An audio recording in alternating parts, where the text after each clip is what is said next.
I would say that they don't need to have any concerns, would be the first thing.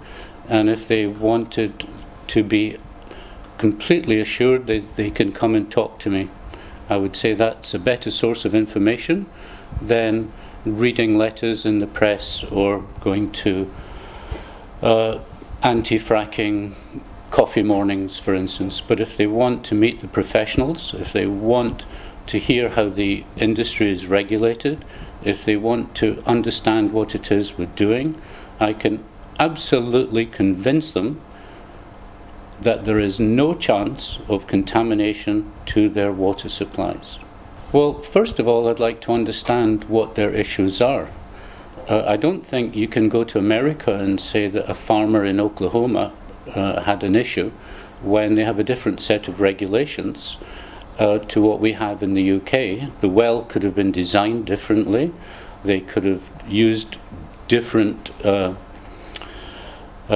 procedures. They could have used different additives. One can't make judgment till we have more facts. But what I can tell farmers is what we're doing, what our regulations are, and how we would do the job not only safely, but very environmentally conscientiously as well. There is no possibility, and why? Well, first of all, let's start with the design of the well.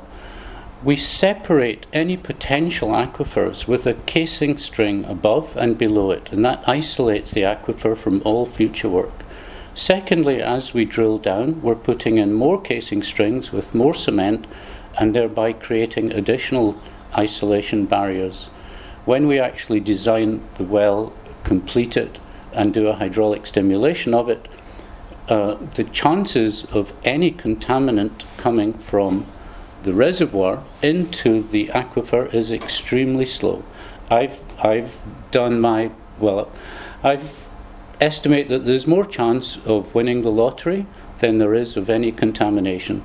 And even if there was, everything we use has been approved by the Environment Agency as being non-contaminant to groundwater.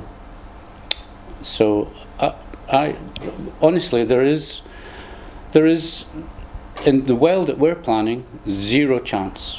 Not close, not even small, just zero chance of contamination to local farmers' water supply. And obviously you brought up the argument about American water, some people being contaminated, and you're saying that the techniques used could be completely different. Well, yes, they can be. But more than just the techniques, the entire regulation, the depth of formation, the geology, the barriers that they have, and also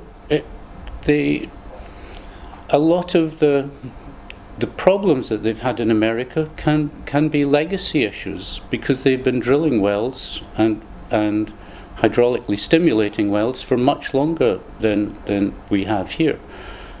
And of course the industry moves forward, safety improves, procedures get better, technology improves. So I think that it's totally wrong and misguided to use figures or use instances from somewhere else and apply them to the UK. Let's look at the UK, let's look at what we're doing here, and then make a judgment. I would say let's look at it scientifically, not look at a study or a paper or a report that there's been an increase in this or that, because there could be other reasons for it. When you analyze it scientifically and you look at the source, you look at the receptor, and you look at the possible pathway, when you do that, you can actually show people that there's no health risk.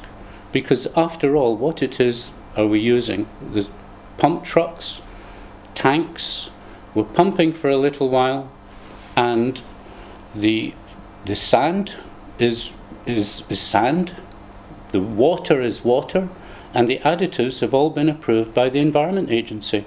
So suddenly to start dreaming up things of cancer and everything else is a fallacy of misguided people.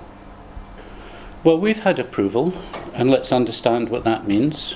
That means that the Environment Agency, the Health and Safety Executive in Aberdeen, that means the government, DEC, OGA, also an awful lot of statutory consultees have all looked at what we're doing, including Public Health England and many others, and they've all said, based on what we're planning to do and the way we're planning to do it, is completely safe. And I completely agree with that. If it wasn't safe, we wouldn't be doing it. So that's another major guiding principle of the company. If it's not safe, we don't do something. We make it safe. And I think everyone should be assured that Third Energy has a track record of being here over 20 years and with a very good safety and environmental record. You can phone Third Energy, you can email Third Energy, you can contact me directly. We have a standing open invitation to all members of the public to come and see us if they have genuine concerns. And we will do our very best to explain to them the principles, explain to them the procedures, and assure them that they have no concerns.